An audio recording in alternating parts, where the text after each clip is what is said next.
Hello students, welcome to our physics lecture. Today we are going to discuss thrust and pressure. As you know that weight is a force acting vertically in downward direction and the force is acting perpendicular to the surface of given area. That means जो weight है वो एक तरह की force है जो हमेशा vertically downward direction में act करती है और इस तरह की जो force है वो हमेशा surface की जिस area पे वो लग रही है force उसके हमेशा perpendicular होती है और इसी को ही हम क्या बोलते हैं thrust. So the force acting on an object perpendicular, this one is perpendicular to the surface is called as thrust, and the effect of thrust depends on the area on which it acts because it makes 90 degree with the surface. That is why it depends upon the area on which it acts. SI unit of thrust is Newton because thrust is a kind of force and force के Newton क्या force के units क्या होते हैं Newton. That is why thrust के units भी क्या होंगे न्यूटन.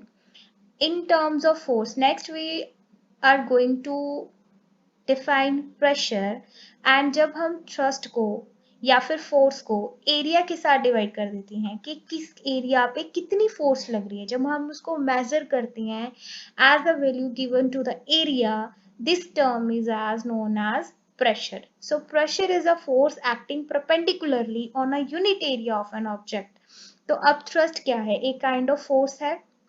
तो प्रेशर को आप फोर्स डिवाइड बाय एरिया भी लिख सकते हो और प्रेशर को आप थ्रस्ट डिवाइड बाय एरिया भी लिख सकते हो. Both are the same thing and it depends upon the given problem whether the force will be a thrust or it is a kind of a simple force. So pressure is a force acting perpendicularly on a unit area of the force. Main thing is that you have to divide force with respect to area. You have to divide thrust with respect to area. This is known as the pressure. And in terms of thrust, it is a force acting on the surface of a body. So we will define pressure in terms of thrust. And SI unit of measuring pressure is Newton per metre square. क्यों? Because thrust क्या है, force. Force के unit क्या होंगे newton divide by area की units क्या होती है मीटर स्क्वायर, क्योंकि एरिया में या तो हमेशा दो लेंथ आती है, length into breadth, side into side square की. ठीक है, तो मीटर स्क्वायर एरिया के यूनिट्स हो गए, न्यूटन किसका यूनिट हो गया फोर्स का. तो प्रेशर के यूनिट्स क्या हो जाएंगे न्यूटन पर मीटर स्क्वायर, और मीटर स्क्वायर डिनोमिनेटर में है तो हम इसे ऐसे भी लिख सकते हैं newton metre raise to power -2 या newton metre inverse to power 2. Okay, so inverse का मतलब होता है that it is inversely relation. जब कोई भी फिजिकल क्वांटिटी या कोई भी टर्म डिनोमिनेटर में आए that means it is inversely related to the given quantity. अब प्रेशर क्या है that is equals to thrust divide by area. That means जो प्रेशर है that is inversely related with area and pressure is directly related with thrust, क्योंकि thrust numerator में है और area किस में है डिनोमिनेटर में. जो चीज डिनोमिनेटर में होगी वो इनवर्सली प्रोपोर्शनल होगी और जो चीज थ्रस्ट जैसे कि न्यूमिनेटर में है अब ये डायरेक्टली प्रोपोर्शनल होगी किसके, प्रेशर के. Okay, and newton metre square को हम एक और चीज से भी डिनोट कर सकते हैं that is a pascal, PA. So 1 pascal is equals to 1 newton by 1 metre square, और पास्कल को हम ये बोल सकते हैं 1 newton per metre square. One numerical is that a force of 100 Newton is applied to an object of area 2 meter square. Calculate the pressure. Now force is given that is 100 Newton. Area is given that is 2 meter square. So pressure would be equal to force divided by area that is 100 Newton divided by 2 meter square. So 2 के साथ 100 को cut किया 50 आ गया बेटा. So pressure is equals to 50 Newton per meter square. This one is the term which I am going to tell you that pressure is inversely related to area. इसे हम ऐसे denote करेंगे या ऐसे आप इसको कहोगे that pressure is inversely. पढ़ोगे कैसे इस टर्म को, that is pressure is inversely proportional to area. That means more is the surface area, lesser will be the pressure. अगर ये ज्यादा हो जाएगा एरिया तो प्रेशर कम हो जाएगा. अगर प्रेशर को हमने बढ़ाना है तो area would be the lesser. वो कैसे, आपको कुछ एग्जांपल्स दी हुई हैं यहाँ पे, इससे आपको क्लियर हो जाएगा. स्कूल बैग्स की जो स्ट्रैप्स होती हैं that would be the white. क्यों? क्योंकि चाइल्ड के शोल्डर पे जो प्रेशर है बैक की बुक्स का हैवी जो बहुत ज्यादा है वो कम हो, okay, because more is the area lesser will be the pressure, so वो इस रिलेशन से आया बेटा।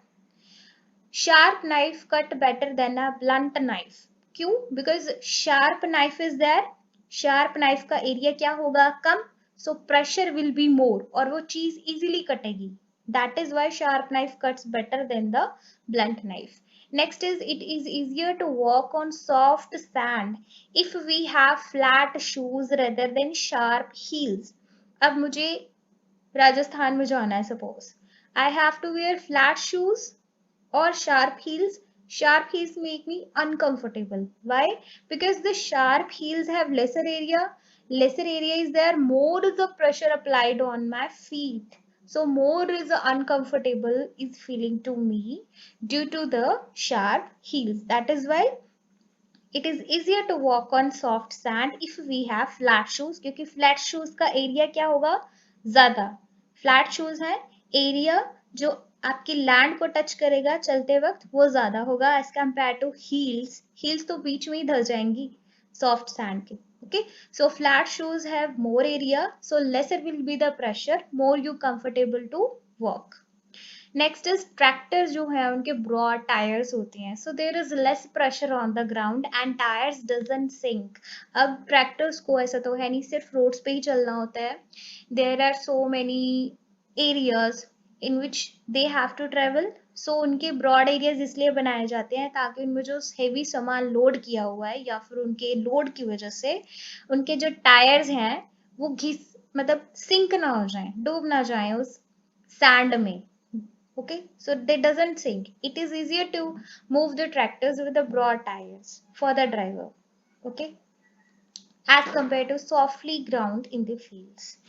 Next is pressure in fluids. Pressure in fluids, सबसे पहले आपको fluids पता होना चाहिए, that what do you mean by fluids? Substances which can easily flow, okay, वह वो substances जो easily flow कर सकते हैं which are known that are known as fluids. For example, liquids है, gas है, they flow from one place to another. That is why they are termed as fluid. और एक fluid जो है वो exert करता है pressure in all the directions and even upwards. Is it strange that even upwards it exert a force, and this upward force is termed as now buoyancy force and this is known as buoyancy. इस upward force की वजह क्या है? Buoyancy, और जो upward force लग रही है उसे मैं बोलूंगी बायोएंट फोर्स। अब जो बायोएंसी है वो होती क्या है? It is a property exhibited by fluids when an object is placed in a liquid, the liquid exert an upward force in. अगर किसी ऑब्जेक्ट को आप लिक्विड में रखोगे तो वो लिक्विड उसके ऊपर एक फोर्स एक्सर्ट करेगा। ये बात स्विमर्स को और भी ज्यादा समझ में आएगी। अब if you are a swimmer तो आपने फील किया होगा that when you are in the pool, you are in the pond while swimming, then you feel so light, okay, your hands are properly weightlessness something is, so that is why due to the buoyancy, okay, this is due to what? Because जो पानी है वो अपने बहाव के साथ आपको लेके जाएगा, okay, so there is a force exertion by the liquid on your body, this is due to the buoyancy. For example, when a piece of cork is held below the surface of water by applying the force over a thumb, then release, the cork immediately rises to the surface. इसका मतलब क्या है? इस diagram से clear होगा आपको। There is a cork, एक surface है, कॉर्क पता है आपको, बॉटल के ऊपर एक छोटा सा लगा होता है। अगर सपोज हमें केमिस्ट्री लैब में बड़ी बड़ी जो बीकर्स होते हैं ना, उनमें अगर कुछ वोलाटाइल चीज हो तो हम उसे बंद करते हैं कॉर्क के साथ। बेसिकली ये एक बहुत ज्यादा लाइट मटेरियल का बना होता है, और इस कॉर्क को जब मैंने पानी में डुबोया थंब के साथ तो ये कुछ हद तक डूब गया, पर जब मैंने थंब पुश ऑन किया तो ये फिर से ऊपर आ गया। दैट मीन्स अब मैंने कोई फोर्स नहीं लगाई, मैंने सिर्फ अपनी फोर्स ऊपर उठाई पर ये खुद से ही ऊपर आ गया। ऐसे तो नहीं हो सकता। दैट मीन्स अब इस एक्सपेरिमेंट से क्या मीन होता है? That there is some kind of force exerted by the water in which its cork is contained, and this is termed as buoyancy. Okay, so it appears, ऐसा लग रहा है कि कोई अपवर्ड फोर्स लग रही है उसके ऊपर एंड जो उसे अपवर्ड डायरेक्शन में पुश कर रही है, and this is known as buoyancy. And the objects appear to be less heavy when they are submerged in water than they are in air. अब जो फैक्टर्स है बायोन फोर्स को, वो किस चीज पे डिपेंड करे? ऑब्जेक्ट का वॉल्यूम कितना है जो कि इमर्ज किया हुआ लिक्विड में। अगर वो अंदर से बिल्कुल ही सॉलिड है, अगर मैं हैवी कोई मेटल की बॉल लगाऊं तो उस पर तो बायोएंसी फोर्स इतनी नहीं लगेगी, maybe it will be sink in the beaker in which you have to put it on.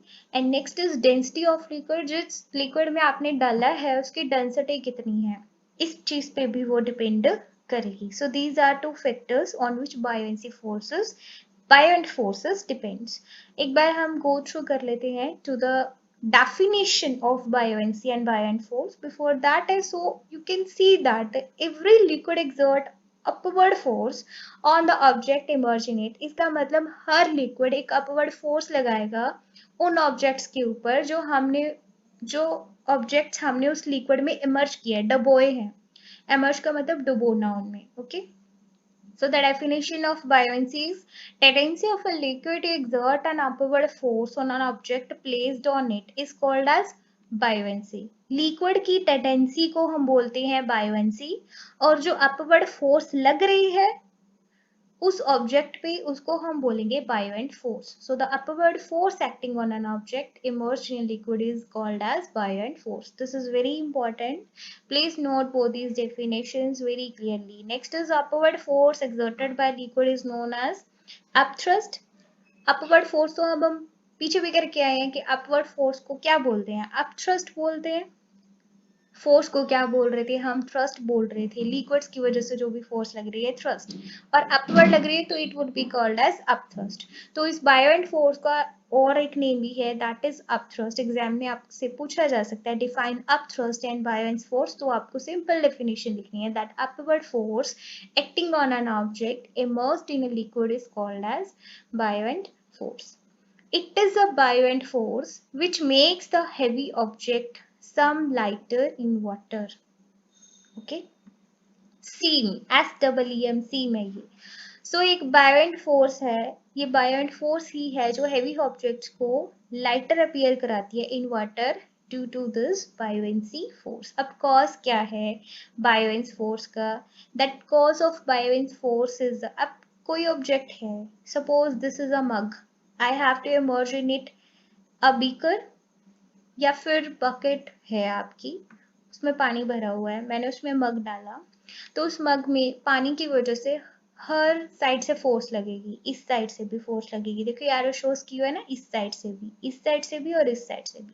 पर जैसे जैसे ये मग नीचे जाएगा तो ये नीचे जो बायोएंट फोर्स है उसका मैग्नीट्यूड इंक्रीज हो जाएगा as comparative to this downward force. अब ये डाउनवर्ड फोर्स इसके वेट की वजह से लगेगी, पर जो मग है उसका लाइट वेट है, काफी लाइट वेट होते हैं मग्स जो हम ग्रेजुअली बाथिंग में यूज करते हैं in your washrooms, so that would be a light weighted, so उसका weight जो है that will be very less as compared to the buoyant force that appears to seem that it is in the flowing in the upward direction. So cause of buoyant force is the greater upward pressure.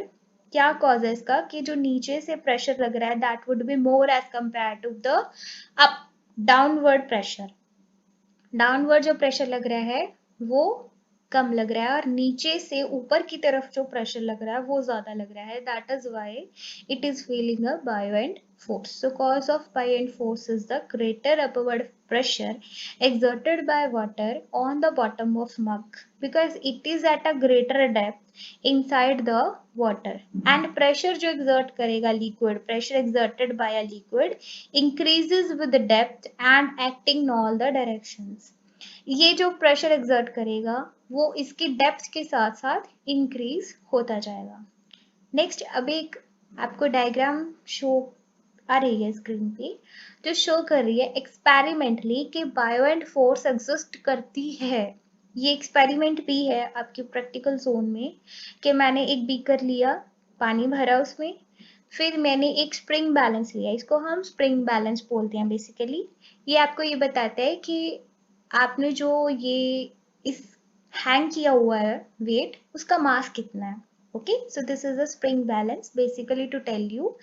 देखिए लिखा भी हुआ है 150 ग्राम, कि ये जो आपने wooden या मेटालिक सिलेंडर जो भी लगाया है यहाँ पे, उसका मास कितना है। ठीक है, अब ये हैंग किया हुआ है। अब आप देख सकते हैं इसकी लेंथ ज्यादा है, अभी तक मैंने इसमें इमर्ज नहीं किया है। सेकेंड केस में इसको थोड़ा सा इमर्ज किया, तो देखो इसका वेट 150 से 140 तक आ गया। दैट मीन्स इसका वेट रिड्यूस हो गया। क्यों? क्योंकि स्मॉल वॉल्यूम हमने इसमें इमर्ज कर दिया, तो इसने कोई फोर्स लगाई अपवर्ड, जिसकी वजह से ये हल्का फील होने लग गया। ओके, सो नेक्स्ट इज हमने इसको और ज्यादा इमर्ज किया लिक्विड में, फिर इसने और ज्यादा अपवर्ड फोर्स लगाई लिक्विड में, जिसकी वजह से इस जो वायर है उस पर प्रेशर और ज्यादा डिक्रीज हो गया और उसने वेट और कम दिखाना शुरू कर दिया। ठीक है, फिर उसके बाद लास्ट देखिए आप, इसकी स्टीप ऐसे जा रही है। देखिए पहले ये लेंथ ज्यादा थी, फिर कम हो गई, फिर कम हो गई, फिर सबसे ज्यादा कम हो गई जब आपने बिल्कुल इमर्ज कर दिया सिलेंडर में। जैसे जैसे हम पानी में इसको बिल्कुल ही डुबोते जाएंगे, डेप्थ इंक्रीज करते जाएंगे, वैसे वैसे इसका जो वेट है वो डिक्रीज शो होगा bye the spring balance. This shows that कि जब भी किसी ऑब्जेक्ट को हम पानी में इमर्ज करते हैं तो उसका जो वेट है that would be given lesser by the spring balance, क्योंकि उसके ऊपर एक अपवर्ड फोर्स लग रही है due to the weight of the due to the density, yes, weight nahi, due to the density of the water and density of the liquid in which the object is immersed, due to which an upward force is acting on this object when it is immersed in water, and which is known as buoyant force, and this force is acting due to the upward thrust, which is called as, this process is called as buoyancy. That's all. Thank you so much.